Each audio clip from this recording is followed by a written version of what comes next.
Messi. Messi. Oh, my goodness. Balotelli. Aguero.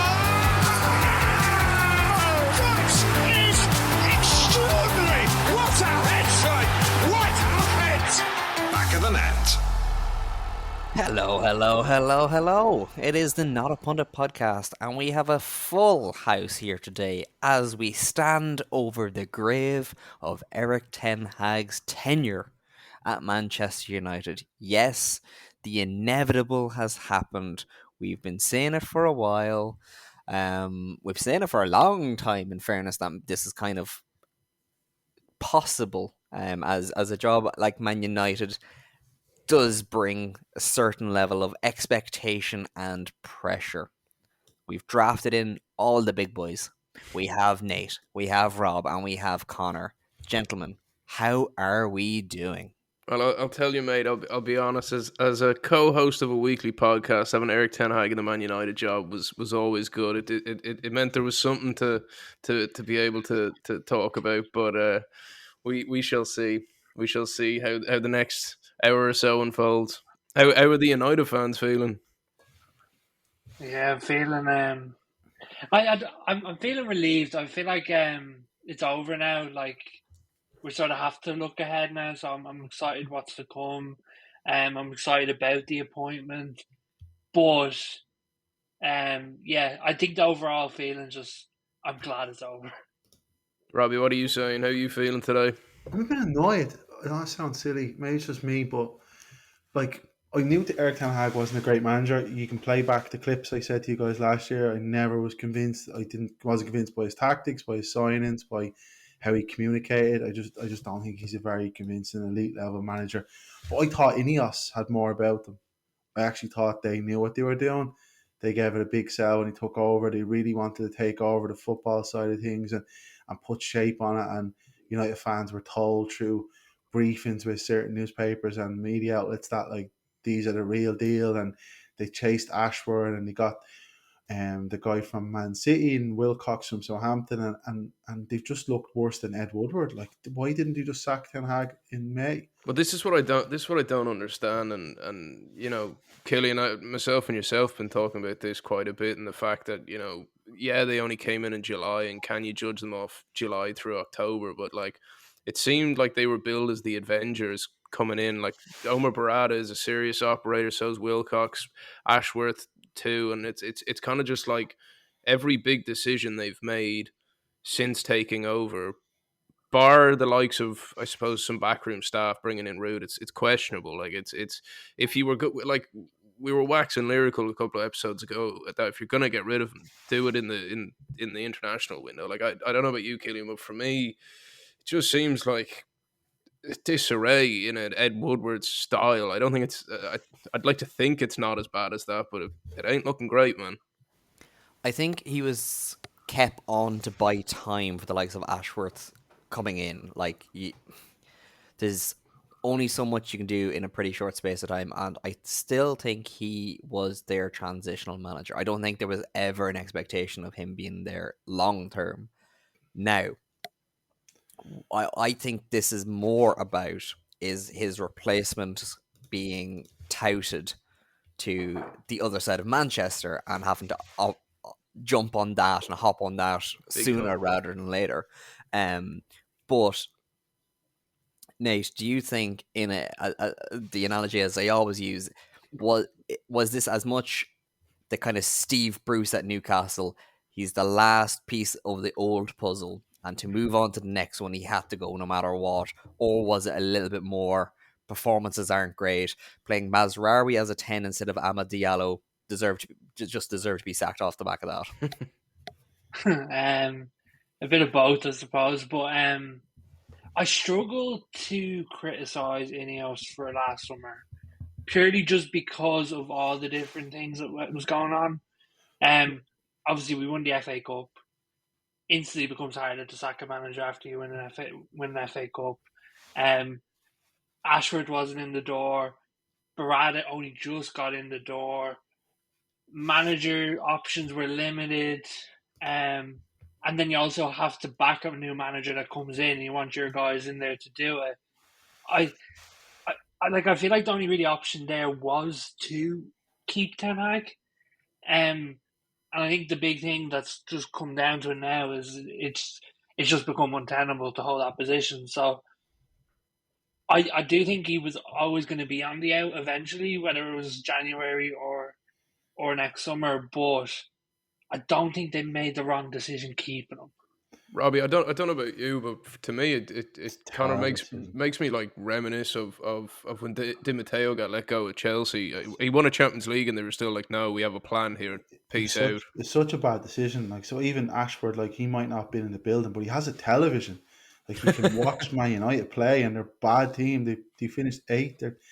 They were a terrible team and badly coached, and with a manager who was a poor communicator, and he was under lots of pressure, and the job became too big. So if they can send emails to tell people to come into work, and they can sack people, and they can raise the price of parking for disabled people, but he took the coward's way out with the easy decision of the law. And actually, Ten Hag winning the FA Cup made it easier to sack him, because you sit down with him and say, No. listen, this isn't working. Like, at all. Like, it's not working. You may have won that one-off match, and that's great, but this is the best time to walk away. And Ten Hag now can walk away. It could have been mutual consent. Ten Hag was probably expecting to be sacked. He walks away bullish, and we'll always wonder what might have been.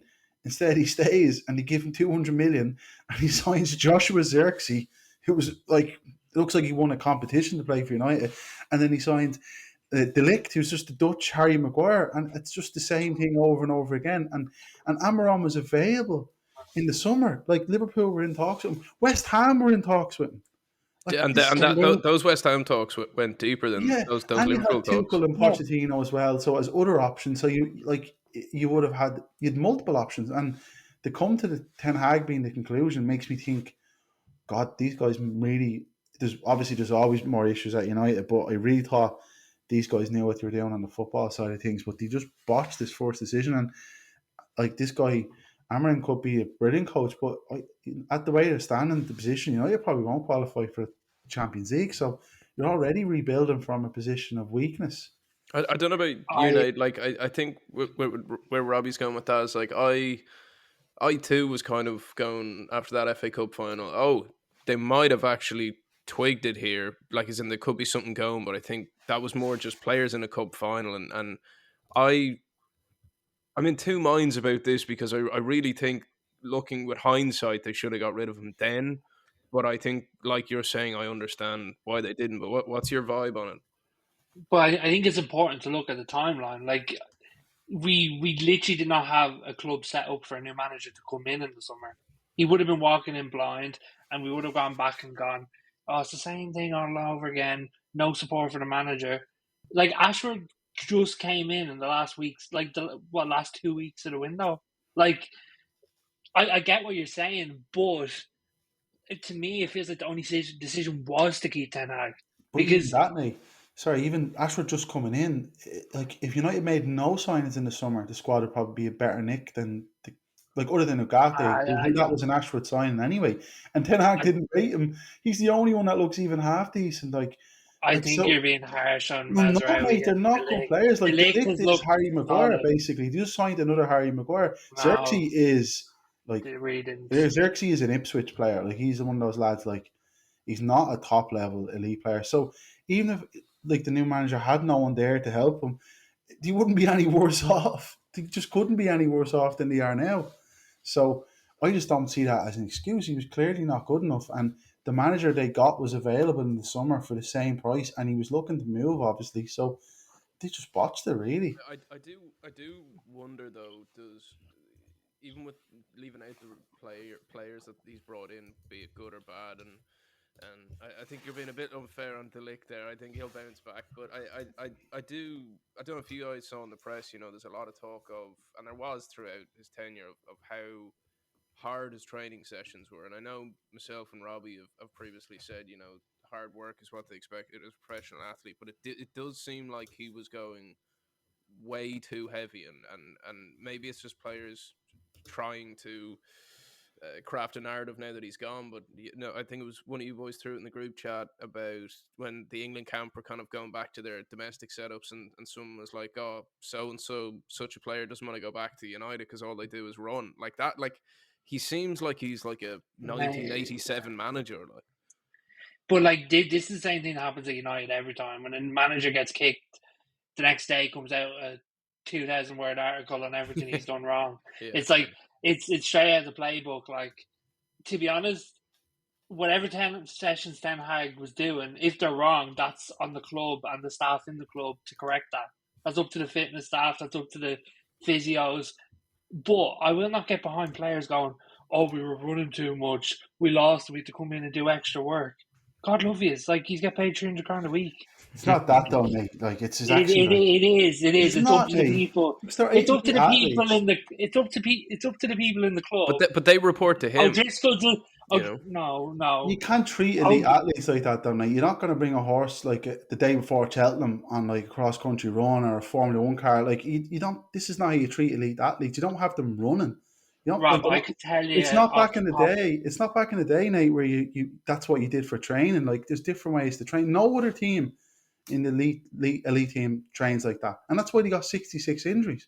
And I used to say this all the time. Every time I come on here, I'm like, they're injured because he's obviously running them into the ground. They're all muscle injuries. I just don't think the guy had a clue about English football when he came into it, and that was seen in how he approached it and how he communicated, or the players he signed, or even the training methods. Like you can't have guys playing 60 matches a season and then running non-stop in training. It's just not going to work. But that approach that I suppose I'm somewhere in your camp of you earn £300 a week, you'll run as far as you're told. But then I'm also kind of in Robbie's side of things as well, as it's a bit archaic. But what's your take on that approach? But like I could tell you, like off the top of my head, the 8 to 10 players that would be crying about. It's the same people that don't put a shift in on the pitch. Like it's. I'm sick of the rhetoric that comes out of United through the media, and that article did annoy me. There was 100% some things that were 100% correct, and stubbornness was a big thing with Ten Hag, this and that. But there's a huge portion of that article that came out that was we're covering our own backs with this. Like I don't know. Propaganda to cover the club and kind of mask any, I suppose, structural legacy issues that the club might have, and kind of throw it all on Ten Hag. But like, if Ten Hag was running these players into the ground, so people say, is it not on the physio and the doctor team to come in and correct that and go, listen, this is overboard? Because I can tell you now, Ten Hag wasn't the decision maker at that club as people like. So like, if it was so egregious and outrageous what he was doing, I don't see how it would have gone on. And that's interesting because, like, look, every club is different, and I think Ten Hag, by the end of his tenure, like you say, probably wasn't a decision maker. Especially once Ineos came in, he was just a figurehead. But who would that have been? Would that have been a director of football? Was that chairman? Like who pre Ineos was the decision maker in United? Sean Murta. That's who it was. Yeah, but Murta, he's the one who appointed him, and then he's been run out of the club. So you're gonna, his judgment was poor to actually appoint him to start with. I think he appointed him because he was the cheap option. I think his buyout was only $2 million, which for the Glazers, that's music to their ears. But I remember after he lost to Brentford, that's when the first alarm bells rang for me. Well, not being able to speak English was a big alarm bell, because like 90 or to 95% of Dutch people could speak English, and United found the one coach who actually couldn't. And that's not being harsh, but that's I didn't know that. When he came, he didn't speak English. He could barely speak English. Like, he was a passable level, but it wasn't to the level of someone like Van Gaal or Arne Slot or any of these guys. So that definitely counted against him. But then he took them on a 6-mile run or something after they lost to, or a 10-mile run after. Oh yeah, it was something. It was something like 6 or 8. Yeah, but Rob, Big Sam he only made up for the running that they didn't do on the pitch that day. Like, I know, Nate, but it's a bit old school to go, like, you didn't run yesterday, we're going to run today. I'm fine. Like, that doesn't bother me. But to me, it just gives insight into his methods that I just think are not at the elite level. But what surprises me, and sorry to cut across you, Robbie, but like, he came from an Ajax system that's a factory of football that is at the cutting edge of sports science, and how, if that is his way of operating, how did he survive in that Ajax I system? think he just coached the players. I think that's been proven. He wasn't the one necessarily picking the players or picking them for transfers or anything like that. He literally just coached the team. And I'm sure if you got him in that environment where there was a director of football, like Overmars was the director of football, Van der Sar was the CEO. So he's a good structure in place. In that, it was fine, and the level is a lot lower. Like Yeah. the level is like I think we underestimate how low the Dutch league is in comparison to I the still think that Ajax are a behemoth in that league, but comparably, yeah. yeah, they'd But probably be a mid upper table. Like, yeah, I It's don't know where. closer to the SPL than it is the Premier it League. is Like, Yeah, much closer to the SPL. I was looking at Wout Weghorst's stats today because he came up on one of the articles I was reading, and he's 5 goals in 5 games for Ajax since going back this season. yeah. 6 goals in 7 games. When he played for United, he got 2 goals in. Sorry, was it 2 in 31 games? Like that's the difference right there. There's been so many Dutch players that come over, and they're just so far below the level. And Ten Hag, I think, was the same as a coach. Like he was not on the level. Like let's say now there's a Premier League job going tomorrow. Who hires him? Like Fair point. And Killian, I he don't has know West about. Ham all over him.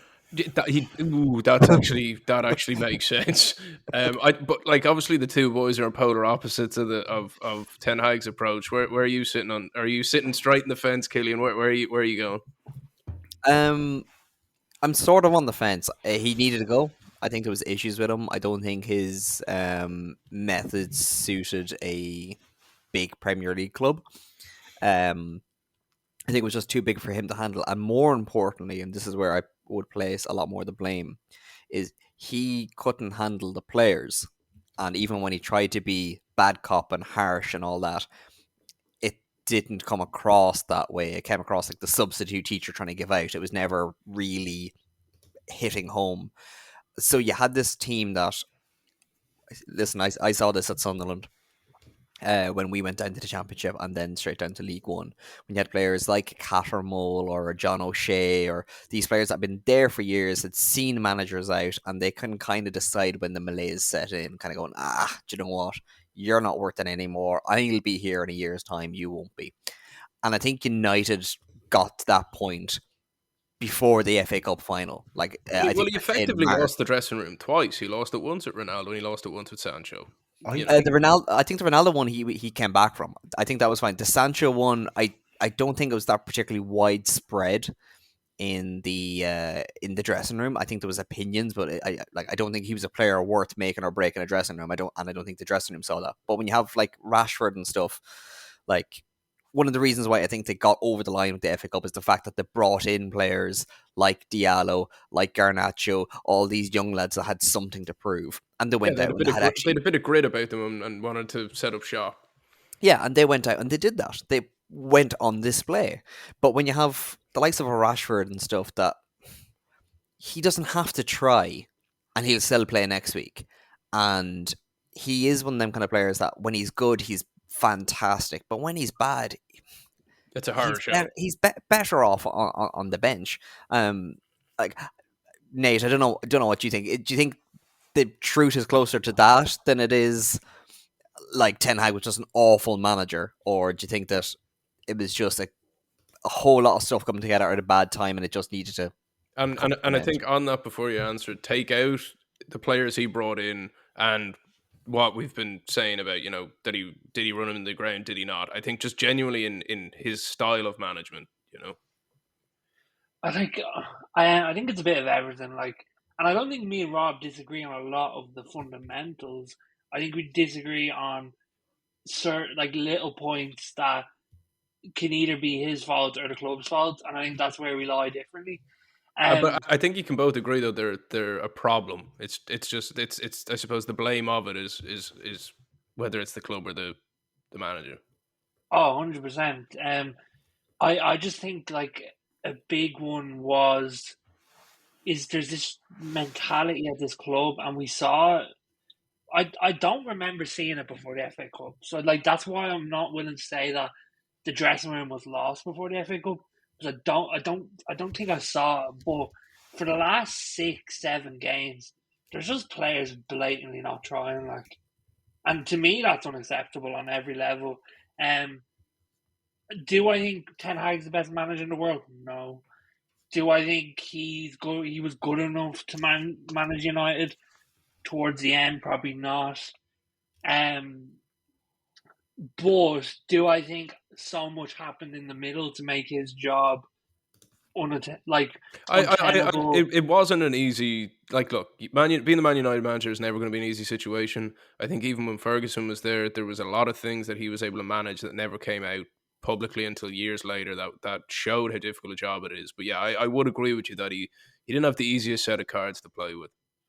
But like, I do think there needs to be an acknowledgement then, if we're going to say that, is you couldn't have then hired a manager in the summer. Like, the two can't be, the two don't go level. Like, it's hard because it's one of those like rose tinted glasses situations. Like I totally take your point that the club from a C-suite perspective wasn't ready for a new manager, because I think that would have been the tipping point of Jesus, Jenga is the first thing that's coming into my head. But like, if you bring in a full new director of football, a new CEO, a new head of recruitment, and a new manager, that could either go swimmingly and like everyone just gets on it and works together and it's us against the world, or there's too many people trying to figure out their new roles. That's the perfect time to sack him, though, because everyone's new. So everyone has this idea that, listen, we'll give him time, we'll give Ashford time, we'll give Wilcox time, we'll give Amorim or Pochettino or Tuchel or whoever it would have been, from a communications PR perspective. Like we're all in the trenches together kind of thing. Like, Van Gaal was sacked when Van Gaal was told in 2016 when he got to by his wife, I think, when he got to like the press conference that like they've sacked you. Like, it's all over the news. So United did that to Van Gaal after winning the trophy. And Van Gaal finished 5th on goal difference. Man City only finished ahead of United on goal difference. And it actually came down to the last match at Upton Park when West Ham were just suddenly up for the match and they beat United. If that had been earlier in the season, United probably won that, and Van Gaal gets into the Champions League. But the point is, Ten Hag wouldn't have been done badly here. They finished 8th. They were terrible. And the players lost faith because his decisions were poor. It's not like he wasn't making bad decisions because Morta was the director of football or Wilcox wasn't in place or Ashford. Like, they didn't make him pick Anthony for, I'm looking here, he picked Anthony for like 10, 12 games in a row during the 22-23 season. Like, Anthony wasn't, I know he signed him, he clearly wasn't good enough. Well, that's one thing I've been reading of late, and I totally take your point, Nate, that there is always this like almost ready to go multi-thousand word article about these things. But it seems like players, now the truth to this I do not know, but it seems like the players he signed, he had much more time for in the dressing room and mollycoddled them a bit more. And whether that's true from a behind the TV screen's perspective, maybe not, but it always felt like it to me. I don't know about you, Killian, but it always felt like they're my boys. I brought them in. I'll protect them. And Anthony was chief among them. I think there was just part of that is more down to there was this core, and there still is this core of players that will be there long after a manager that ultimately just needs to be disbanded.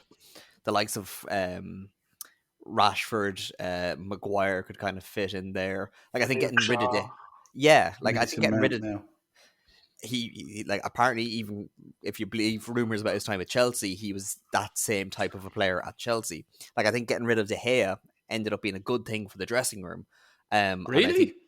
Yeah, like when you see his reaction to Ten Hag getting sacked, or I don't know if that's a real tweet or not. No, that was, and for context for anyone who might not have seen it, how would you even describe that emoji? It's like the chef's kiss. Yeah. Hand. Apparently, it's a derogatory term, but used by Italians. Okay. It's like a Faffanculo kind of. Yeah, exactly. Okay. Yeah. And if you don't know the hand, just pretend you're Italian doing the accent. And you get it. That little itchy hand. I kind of loved that a little bit, I'm not going to lie. Because Ten Hag whipped the contract off him at the last minute. Like, I think he was good to stay. And like, I don't think Onana's been brilliant either. Like, so, yeah, going back to it, I just don't think. The only one I'll give him any type of leeway with is that, as we said before, I think Highland is not up to it. I know he scored a couple of goals, but they obviously should have went for Kane and they bottled it, and that's not Ten Hag's fault. Maybe the team would have been different then. ultimately, I think where it went wrong for Ten Hag is not a manager that's going to get more out of a player than the player has, but he can get more out of a team than the team has. Like when you look at his Ajax squad, he was able to make that whole bunch of players into a cohesive unit and bring them on. Do you think that Whereas Ajax in team though? Sorry to interrupt you in this one, but it's. Do you think that Ajax team was that a Leicester moment for that Ajax team? You know, like that kind of um magic in a bottle. It doesn't happen again, and he was just happened to be there. to an extent, but also like when you see what happened to Ajax after that, like if you look at Ajax now in comparison to that team, you kind of go, yeah, obviously it was.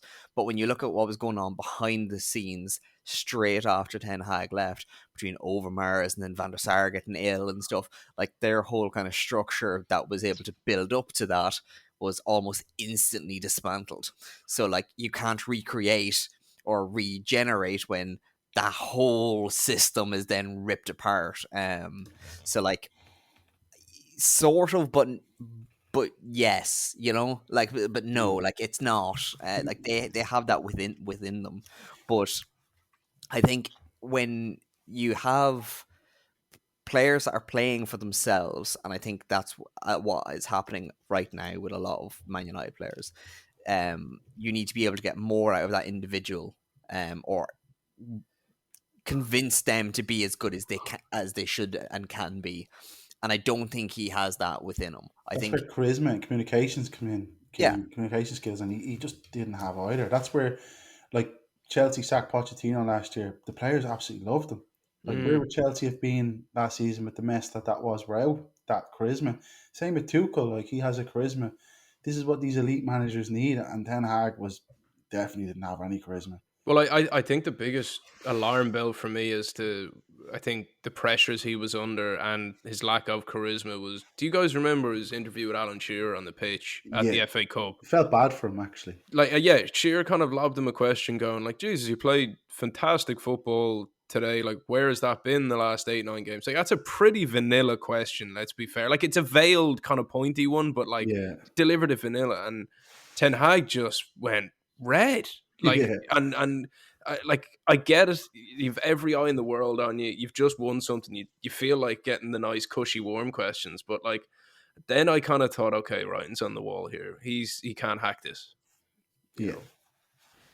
Nate, obviously the tenure didn't end up the way any United fan would want it. But does Ten Hag's time go down as a failure? Like when you consider how long Arteta is in charge of Arsenal and how many trophies he's won, and how many trophies Ten Hag has won in 2 years versus 5 years, two trophies versus one. Um, yeah, they may not be on the path to the next level up now in the way that Arsenal is, but did he come in and do what he needed to do and what he was asked to do? Ultimately, it's a failure because he got sacked. Like that's plain as day. I do think he done the best with the cards he was dealt in certain situations. I think 2 trophies in 2 years is respectable. Um, it's more than Arsenal, as you said, with Arteta. On that Arsenal piece though, would like obviously 2 trophies is great, and I'm not knocking the FA Cup anyway. Carabao TBC on my opinions, but would you rather be Arsenal challenging for the league and not have won those trophies and be thereabouts? And yeah, there's some silverware to put on the shelf, and for the team to walk around the pitch on Instagram, but like I think structurally, you're in a better position not winning those cups and challenging for the league personally.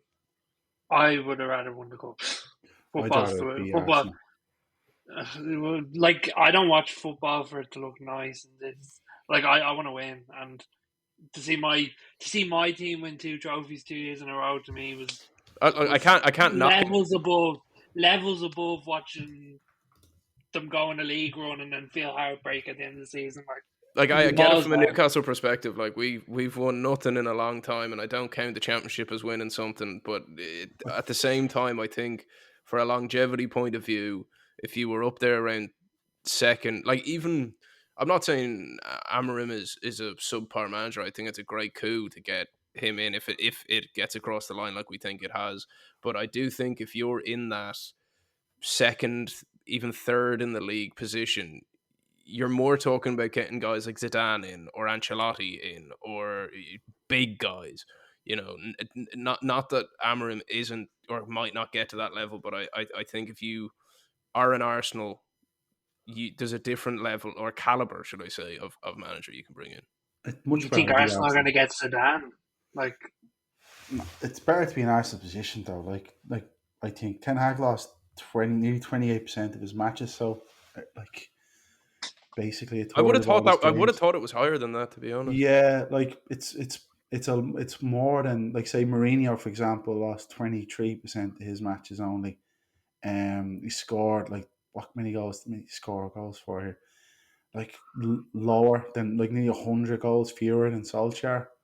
Like, and not too many dissimilar amount of games. Like, to win a trophy was lovely, but I don't think, if you told me they wouldn't win a trophy, they also wouldn't lose 7-0 to Liverpool. Like, the joy of beating Newcastle for the EFL Cup or the Carabao Cup, that was nice. I give that a nice 7, 8 out of 10. It's great. But to lose to Liverpool 7-0 a week or two later just takes away any That's goodness a of that. Like, -4, yeah. so, but I get that. But like, what do we watch football for? not to lose Like 7-0 to Liverpool anyway, no, it's definitely. it's to win trophies. Like, Well, we've it's to seen win. them win trophies now. I'm following United since the '90s. I've seen them win everything, and it's great. But you want to see sustained, continued progress, and you want to go, okay, I'm going to sit down and watch this team. I'm going to enjoy them, or I'm going to watch a team that they might not be playing great, but they're going to try really hard. Like, what you don't want is every fourth match, like, they're losing 4-0. Like, in 30% of his games, they conceded 3 goals or more. Like, that's insane. That's not enjoyable. And to win an FA Cup final, as great as that was, it can't make up for that. Against City as well, to be fair. Yeah, and that was I brilliant. But I was listening to a podcast a while ago, and I was like that. Apparently, like, Hitler was doing so bad in the Second World War that the British and the Americans were like, we're just not going to kill this guy. We need to keep him alive because he's so bad. Jesus. And I feel like Man City were like, just, this guy is so shit. Just let him Give him a win. give them a win, and they will be out of contention for another 5 years. Like, just let them win. And it's a bit like that. Yeah, I just felt like Man City it was a 1 in a million shot, and I don't want ever Man United going into a game where you're actually stunned that they've won it. Does that make sense? Yeah. It's almost condescending to think, wow, Man United won the FA Cup. I'm like, of course they won the FA Cup. They're Man United, but when you put it into the context of it, it's almost like a pat on the head. Well, Nearly it's more, and this is one of the few times you'll hear me criticize Newcastle, but that's more of our style of, if we won the cup, I think it would have been like, oh Everton my or god, something. they actually won something. Yeah, like, That it just shouldn't doesn't. be used. That's it. And I know it was nice, but I just don't think it was worth the 7-0 losses or the 4-0 losses or the 30% of the matches you're conceding 3 goals or more. It just wasn't Well, worth it. I also saw another stat, and again, this is just an Instagram stat, so I hope I'm right with this, but it's only Palace and Southampton have scored fewer goals than you guys this season. Like, that's insane. but that's the reason he got sacked. Like, but do you think that's down? But like, do you think, say you buy nobody in January or the summer? Do you think that Amorim or whoever, like we said, 99% Amorim, can he make Hoyland start scoring goals? Can he get Rashford back to his kind of glory days? Because, like, what I have read about him is that he is good with younger players. He's good at kind of bringing them through. He he can bring or elevate players from the level they're at to even higher levels, and he can also bring team cohesion, which, if he can do all of that, you've got the right guy. Like, but with the squad you have, do you think you need to spend another 250, 300 million to solve this? to fit our squad into his system, I was thinking about that a bit earlier. I think we've got enough centre backs to do it. I think that is key to this, because he plays 3 at the back, always has, and United are built on 4-4-2. Johnny Evans is going to play a lot more matches now. Yeah. So, like, I think we have enough centre backs, which is good. Fullback is an issue, but listen, lads, we can float the idea of Anthony playing fullback and see what the crack is. No, that has to be no. He's gone. I'm joking. It's Like, strikers is where I worry for you. It's Who like would you keep?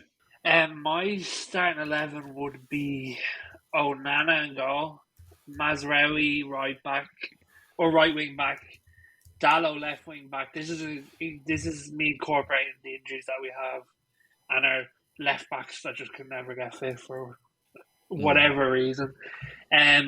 Right centre back, I'd have Lenny Euro. I think he could really flourish in a back three. I think could do really Is he well. fit again? Yeah, I think he's 2 weeks away from returning, so he'll okay, interesting. fit into that timeline pretty well. Delict in the middle. I think he's going to lead that line. Leach or Alessandro Martinez left centre back. Two centre mids. I'd have Ugarte. He'll probably get switched around a lot with Casemiro. And Mainu in midfield. So Ugarte, Mainu in midfield. And then I think it'll be Bruno on the right because he can tuck in when the fullbacks go forward. Hoyland striker and Garnacho left wing. Robbie, anyone there that you're like, yeah, you know? No, I think that's pretty fair. Like I saying that basically there's some options he has. In some places too many options. Maybe there's loads of options at the back. Then it gets kind of slimmer as it goes forward. Like it's basically just Highland, there's Xerxes. But I think Bruno and Garnacho could do well under him, and Ugarte played under Amaran already, so that's a good sign. With all these cost saving measures that we're seeing, you know, everything from getting rid of Ferguson for his 2 mil a year, the redundancies, and trying to share a plane to the Ballon d'Or with Man City. Do you think that Amorim's even going to be able to? Surely they'll have to give him some money, but I don't get the feeling it'll be. I think it'll be sell to buy. What do you think? Yeah, I think that's good for United though. I just think there's still so much more that needs to be moved out. And one of the good things of the summer was that they were actually actively selling players, which they haven't done before. Even though, say, someone like McTominay would have been useful, like they moved him on and got money for him. Same with Wan-Bissaka, and even though he had a good game against United, so that's a good sign. I do think they just need to start clearing out players again, really, before they start looking at it. And this season is another kind of one of those transition seasons. In fairness, I think with that 3-4-3 formation, I think somebody like a Casemiro, it's beginning and the end. I don't think that kind of formation can carry somebody like him, because either you're gonna have to sit deeper, and I don't think he's defensively there for that, or he's gonna have to be more mobile. And He doesn't have it in him. His legs are gone. no, like I think you would quicker see Martinez be the backup to Ugarte for that position than you will see Casemiro. Obviously, he'll get tested in it, but I think it's one of Amorim's, if it is going to be Amorim, one of his kind of priorities will be to kind of fix the Casemiro problem. I actually, in preparation of this and with the news of Amorim coming in, went and listened back to when we thought Amorim was going to Liverpool about 6 months ago. And it's funny because a lot of the talking points that we've mentioned in this podcast actually collide with that. The day we spoke about that was the day that John Murta got sacked. And it was also the week after, I think it was West Ham bet United, which we mentioned earlier. So it was just kind of funny to kind of compare the two. But what we had said at the time that was Amorim, if he can bring a bit of a staff with him, which you would expect he will, and in a setup like United are trying to make, he could bring in some very, very astute signings that he can handle players pretty well. When like he's made the likes of Marcus Edwards, who was a Spurs academy graduate, he was able to take like an English grown up kid and make him into a fully fledged Portuguese league player when it was kind of looked like he could have tumbled down the leagues, and but still being able to deal with that kind of pampered pooch of football growth mentality. He can get really good performances out of players. Look at Greike's, who they signed from Coventry. And I do wonder, might he be coming across the water to a certain Man United because he's got him seriously playing, and there's been rumours about him coming to the Premier League since the summer. He'd be brilliant. I just don't think United can afford him. And I think Sporting will get a lot more bitter about their price tags now that they're kind of taking their manager mid-season. If it ends up being mid-season, like we're at the time of recording, we're not 100% sure, but it looks like looking likely. And most interestingly from that episode, I do think it's worth going back and episode 22 for anyone who wants to go back in the deep dive. Yeah, literally it says, who is Ruben Amorim?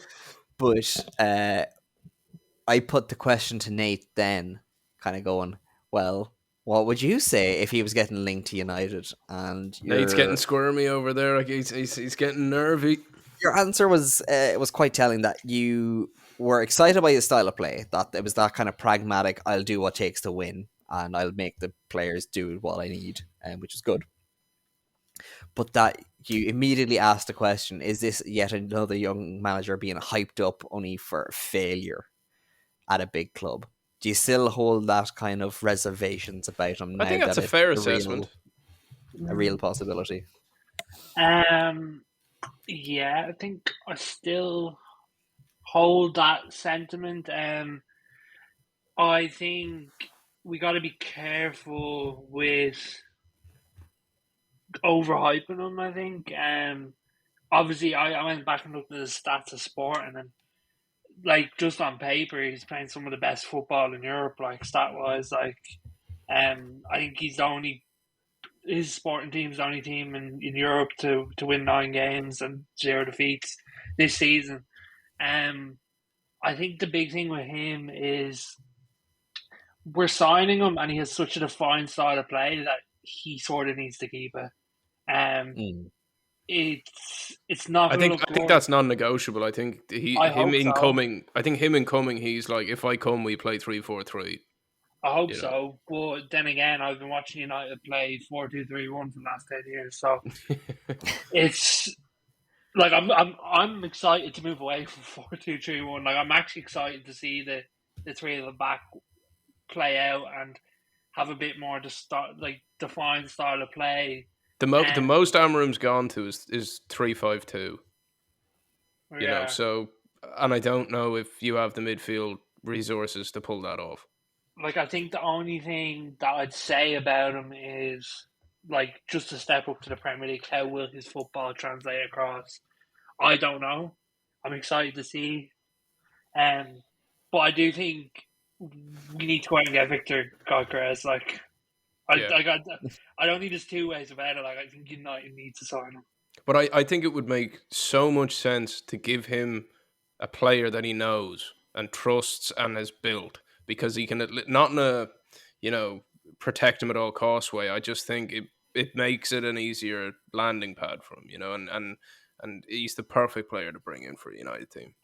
And like a thing that has like backed my confidence up about Amorim is all the talk about City wanting him. Now I know like this and that, but if City are wanting him to replace Pep at some point, and that they've come out recently or today and said that wasn't the case, but like they were always gonna though. Like I think we all know that it was. Like that backs my confidence up. Is like if City want him to replace Pep, that excites me. Well, if you look at him over the last 2 years, he's been linked with the Liverpool job, the West Ham job, the Bayern job, the Juventus job, and now the Man United job. Like, you're not a stooge if you're getting that kind of, attention. Do you think part of the reason why United went for him now is to try and circumvent the City attention?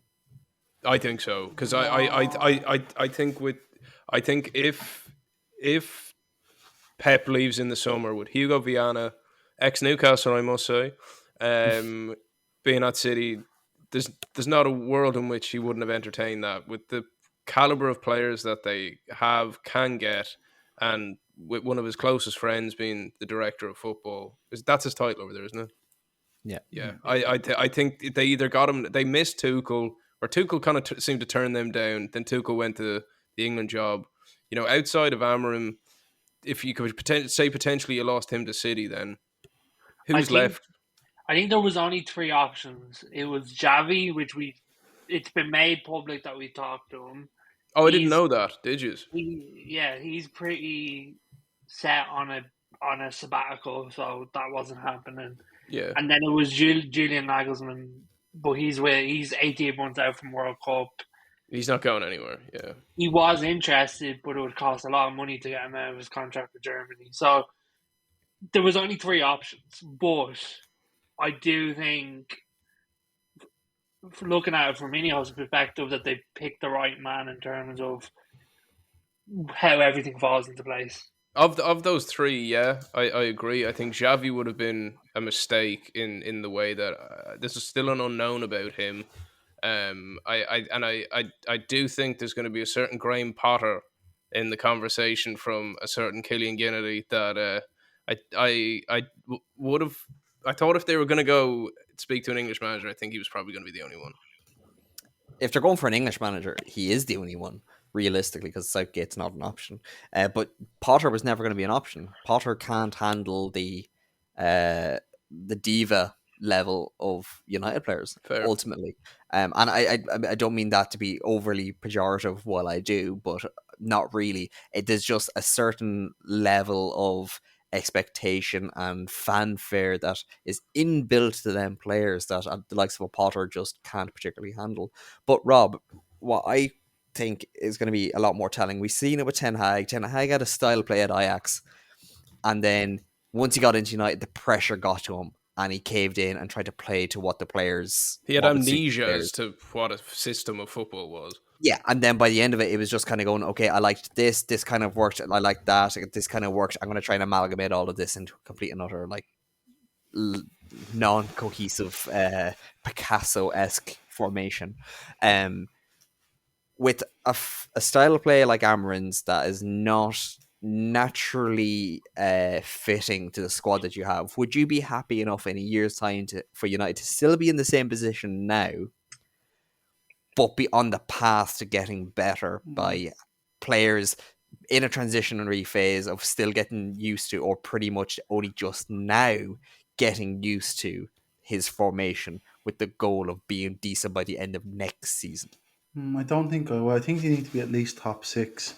I don't care too much about the cups. That's what really bothered me with Ten Hag, that he plays full strength team in a lot of these cup matches. Like, I think they need to be focused on just being in the Champions League, because unless you're in the Champions League, you're not going to attract top class players. So if you can get close to that, I'd be happy enough. But I do worry a little bit, because it's a little bit similar in the sense to Ten Hag. You have this kind of, well, he's a lot younger than Ten Hag, but he's up and coming. He doesn't have experience in a big league, and he's kind of renowned for being like a tactically astute manager with a certain philosophy. That's, you have never really been a philosophy club. Like, you notice from the overlap now with Neville and Keane, and none that can really tell you what Ferguson said or how they approach games tactically. That's just not really what they done. They just went out and beat teams, and the tactics were never really a big part of it. And Well, it was 4-4-2 effectively, Yeah. for 20 years, unless you were goal down and you were firing more up the top. Yeah, and there was no philosophy. There's no philosophy the way Barcelona have philosophy or Ajax have philosophy. So, you don't really have that. So Amorim, he will have to be kind of pragmatic. And that's partly why I always kind of wanted Pochettino. I saw Pochettino as a kind of a bridge to this way of playing, this kind of more modern style of playing. But, you still need this kind of charismatic man manager figure who can get Rashford to stop sulking, who can get Sancho to start playing, or wherever the big money signing is, he can get that player to buy in. Yeah, basically. And then maybe he might not be a forever manager. A bit like Ancelotti with Real Madrid. I think Pochettino's similar. And that's why I will die on that hill that Pochettino was the perfect manager for United. I agree. And I think he could have brought them through this period now where they have an expensively assembled squad, and you just need someone to put shape on it. Instead, now we have another kind of philosophy manager, and he's only young. I think young is something we haven't touched on, though. He's 39, he's born in 1985. But I think that could be good, because it's a young enough team, and I think Ten Hag was, as we said, had charisma of a potato about him, but like he also, from an age perspective, was not in the realms of similarity to them. And not that that is everything, but like the guy's played 15 times for Portugal. He like he retired very early because of injury. He's been there, done it from a playing perspective. He's young enough that he can relate to everyone on the team. And not in a kind of, hey guys, I want to be your friend, Yeah. but I think there's something in that. I don't know about you now. Yeah, I actually read something interesting today that twice while he was at Sporting, one was over Ronaldo possibly coming back to the club. He actually threatened to leave the club if they If brought Ronaldo came back, Yeah. Ronaldo I back. read that before. wow, Um, so I like like to that. me, I like that. He's obviously not scared to stand up against stuff that he he feels strongly about, but he's also not going to be. This is a club legend. This, that, this. Like, do you know Yeah, what I mean? Um, I like that when I read it. I was like, he's not scared to stand up to things that he doesn't want to happen. And which at what he would have listen, been there at 38 and going to a CEO of a club saying we don't want arguably one of the greatest footballers of all time and a club legend to come back. That takes serious cojones. Like, and I he think threatened to quit. Yeah, I love think that. he's done a better job of Sporting than Ten Hag ever did at Ajax, and he clearly has a strong character. I just worry about him going into looks like a snake pit, like they're not doesn't look like great Do we have any self. concept of length of contract here? Has anything been kind Three of years. said? Okay, interesting. Longer than I would have thought, to be honest, because Ineos seems scared to do anything long term at the moment. Yeah, 3 years. Well, that's just like average for any manager. 3 Yeah, years, really. fair. And is there any kind of indication on staffing levels that he's going to be allowed? Because obviously, the way that these kind of bigger clubs seem to be going is that they have their staff and they'll have coaches plus a small Between entourage. 3 and 5, play. He has a circle of coaches that he's been with his whole career, and Right. they look to be the ones that will follow him. Which again, I like that too. I like when people have an established team they like working with, and especially if you're going to be someone who is so set on their ways of a specific system, you need people that know that system. And In one, just a quick one. Like, I think it's going to be important, as Rob said about it being a snake pit, this and that. Is you need generals in there that you can trust, yeah. and I think that's something Ten Hag didn't have either. Is staff that he could trust and players that he could trust. Really, Speaking of staff and trust, where does Van Nistelrooy sit in this whole equation? Where does you think he stays? Where does he go? I think it's one match and he's gone. I think he feels used by the club. Apparently, he was reluctant to give any interviews in the summer because he didn't want to overshadow Ten Hag. So it seemed like everyone else knew why he was there was to replace Ten Hag in an interim role, but he didn't see it that way, and he left his last role kind of based off principle that just wasn't working for him. So I think he'd be gone after the Leicester match, the way Michael Carrick left. Well, like I mean, to me, I I'd like to, like I was really happy for United when I saw he came back. I thought it was someone they needed. Like he knows the club. He was there at its peak. He also for a team that's struggling to get goals. That man did not struggle to get goals. He is someone you need to pick his brain. yeah. Like I think I'd keep him if I had the chance. Like in terms of like I'd be like, come on, stay. Like, and I hope Amarin sees it that way. That like I know he's not your guy, but he's like the club's guy. Do you know what I mean? But then will he look at him kind of? Could he think he's a narc? He's part of the old guard. Possibly. Like that's been a part of United's issue is like fucking Darren Fletcher being a technical director that does half the training sessions. Like just doesn't make sense. It's like half of it half the time has felt like a narc. It's like we want you to do your way, but we're also keeping a big eye on Yeah, you. So, your big brother's watching kind of thing. Like. yeah. So I don't know what way they're gonna look at it. Just as we're coming to the end here, guys, I'll give the United fans a second to think about this. Connor, let's say Amarin is in charge by middle November, so that's going to give him a month and a half up until January. Yeah. a January transfer window, and then a couple of months to the end of the season, what would success be for him? I was trying to think back to our predictions episode at the start of the year, and I think I said, if memory serves, that I didn't think United would get above eighth. And I think success would be. I don't think league position matters in this part of his tenure. I think to a point he needs top half, but I think it's more if they are playing consistent football and look like a cohesive unit. But I think the best they can hope for is eighth or ninth. I don't know. What are you Rob? saying, Killian? I think just as long as they can get in European football, whatever version of that they can Just reach, anywhere, yeah. anywhere at all, that's a success. I mean, where And he is now, lads? 14th. 14th with Jesus Christ. 11 points from 9 matches. So, yeah, it's one of those tricky ones. Maybe 7th, 8th Europa Conference League or something like that, and just play the reserve squad in that and focus the main squad and get back in Champions League. Before you jump in, Nate, on this one, are you almost better not getting Europe for a year, lads? Just focus on the team.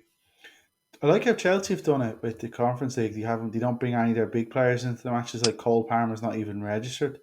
Yeah. I think that could work, something like that next year if it was that. But it just has to. You just can't be out of Champions League anymore. That's been the big issue with Ferguson since Ferguson left. It's one season in, one season out, and you're just constantly chasing their tail. So wherever results in that long term is what they need to be focused on. One thing that I've been thinking recently with this, and like I kind of knew we'd be talking about positions for where United could end up, but like the more you think about it, it was so bloody impressive how Arsene Wenger kept Arsenal in the Champions League so consistently for decades. Like it to be able to do that. Like I know it was always laughing at Arsenal going, "Oh, fourth place again," but try do it now, boys. Nate, what are you saying? Where do you think they'll finish up? or what is success for Amorim? I think European football is a success. Is it a failure if he doesn't get it though? Yeah, like I'm hoping we get, like I'm praying to God we get a good manager bounce, but I don't think the season's over, like by any stretch. I think if you can start getting a tune out of players, like we're 6 points behind fifth, 7 behind third, like yeah, it's not too much of a jump. It's not, we're not in the worst position yet. Like we're only 9 games into the season. It's just kind of like when you hear 14th, it sounds like absolute anarchy. But when you put it like that, it's not exactly that bad. Exactly. So like it's just get a good foundation going. And listen, I don't think we're going to get Champions League football, but I think we can definitely get European football. And on that bombshell, we will have to just see whenever Amorim gets the job what he can do, how he's going to try and play with the current crop of players and how they all react to that. It's going to be a fun few weeks with the podcast because of it. My thanks to Conor Glennon, Robbie Redmond, and Nathan Byrne. We'll catch you maybe a little sooner than next week. Bye-bye. Bye. Messi. Oh, my goodness! Balotelli.